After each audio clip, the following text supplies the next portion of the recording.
نحمده ونصلي ونسلم على رسوله الكريم اما بعد۔ جناب سعید احمد صاحب اسد کا تیسرا کلپ 2 دن پہلے سنا۔ میں مسلسل سفر پہ تھا تو اس لیے جواب میں تاخیر ہوئی، تو حضرت نے اپنے کلم میں چند ارشادات جو فرمائے ان کے متعلق چند گزارشات عرض کروں گا۔ سب سے پہلی بات کہ حضرت سے میں نے یہ مطالبہ کیا تھا کہ لفظ علم الغیب کا قرآن کریم سے نبی کریم صلی اللہ علیہ وسلم کے لیے بطور اس بات کے ذکر فرما دیں، سورت کا نام، آیت کا نمبر، لیکن 3 کلپ گزر گئے، مولانا سعید احمد اسد کو نہ آیت ملی نہ سورت ملی، جو اس بات کی واضح دلیل ہے کہ جس مسئلہ پر چیلنج ہوا، جو انہوں نے تقریروں کے ٹکڑے سنائے اور جس چیلنج کا انہوں نے کہا کہ میں نے قبول کیا، تو حضرت اس چیلنج کا جواب دینے میں 100% ناکام رہے۔ اور میں سمجھتا ہوں کہ 3 کلپوں میں اتنے دنوں کے بعد بھی حضرت کو آیت بھی نہیں ملی، سورت بھی نہیں ملی، تو گزارش ہے جناب والا کسی حفاظ کی ٹیم کو تلاش کریں اور ایک ختم پڑھیں اور وہ آیت تلاش کریں جس میں علم الغیب کا لفظ نبی کریم صلی اللہ علیہ وسلم کے لیے صراحتاً موجود ہو۔ جبکہ میں نے آپ کے سامنے ذکر کیا تھا کہ نفی نبی کریم صلی اللہ علیہ وسلم سے نفی نصوص قطعیہ سے ثابت ہے، آپ نے اس کا نہ ہاں کیا نہ کیا۔ اگر آپ مطالبہ کرتے تو وہ نصوص بھی دوبارہ آپ کی یاد دہانی کے لیے میں پیش کر دیتا۔ تو آپ مہربانی فرمائیں 2 باتوں میں سے ایک کلیئر کٹ، تلبیس بھی نہ ہو، عوام کو دھوکہ بھی نہ ہو۔ اگر علم الغیب کا لفظ نبی کریم صلی اللہ علیہ وسلم کے لیے کسی آیت میں موجود ہے، آیت کا نمبر، سورت کا نام، الفاظ کی تلاوت فرمائیں، انشاءاللہ آپ سے وعدہ ہو گیا کہ میں آپ کا یہ مسئلہ تسلیم کرنے کے لیے تیار ہوں۔ ہم مان جائیں گے، ہمارے اندر ضد نہیں ہے۔ نمبر 2، اب چونکہ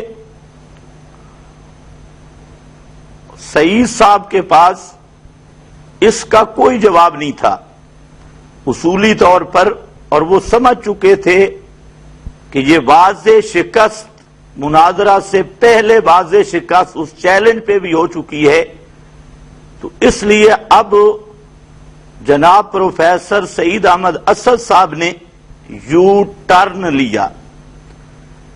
لیکن یہ اللہ کا شکر ہے، یو ٹرن لیتے ہوئے انہوں نے میری مہذب گفتگو کا اعتراف کیا اور کہتا ہے کہ میری گفتگو کی وجہ سے ان کی گفتگو مہذب ہوئی، حالانکہ معاملہ اس کے بالکل برعکس ہے۔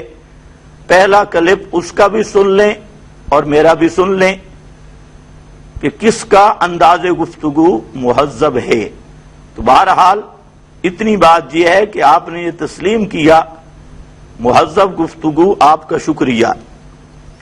یہ کہتے ہوئے یو ٹرن لیا اور زبردست یو ٹرن لیا، علم الغیب سے بھاگ کر چلے گئے اطلاع علی الغیب پر، بعض غیوب پر اطلاع کی بحث میں۔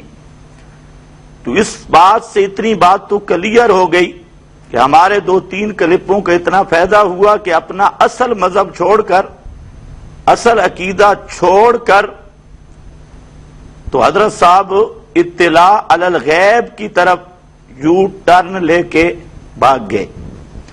اب اطلاع علی الغیب کے معاملہ میں انہوں نے یہ بھی ارشاد فرمایا میری نسبت کہ وہ جزئی علم غیب مانتے ہیں، حالانکہ یہ میرے الفاظ کلم میں موجود نہیں، اس کو میں مہذب زبان میں صریح کذب شریف کہوں گا۔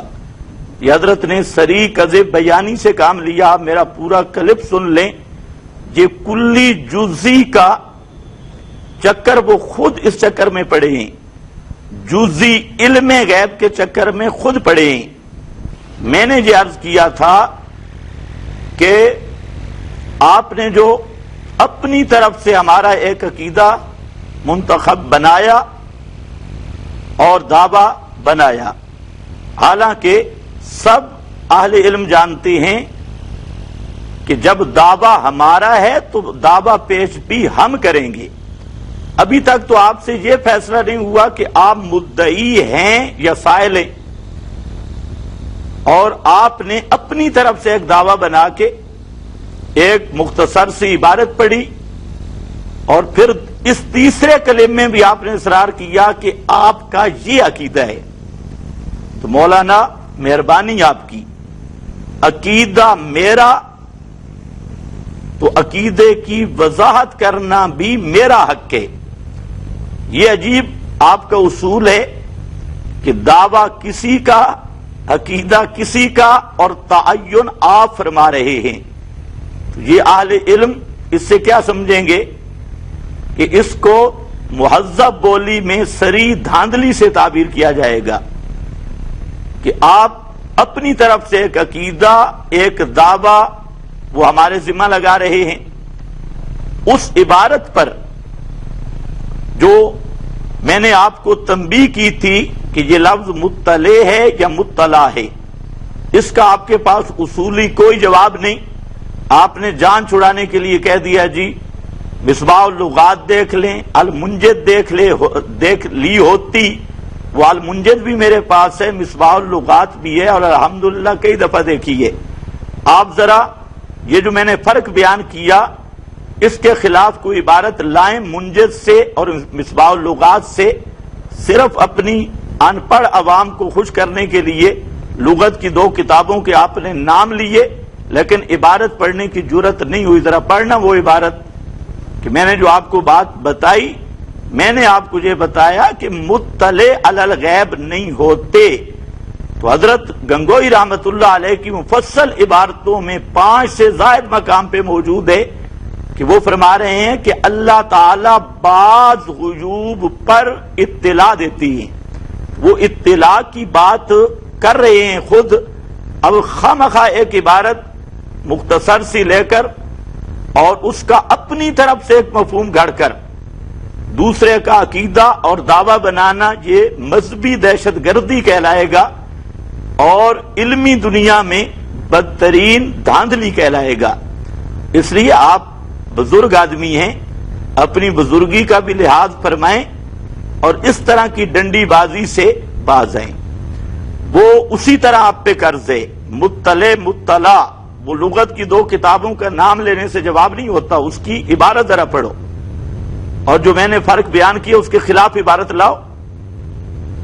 اس کے ساتھ آپ کی معلومات میں اضافہ کے لیے میں یہ عرض کر رہا تھا کہ بعض امور غیبیہ کی اطلاع یہ الگ عنوان ہے، اور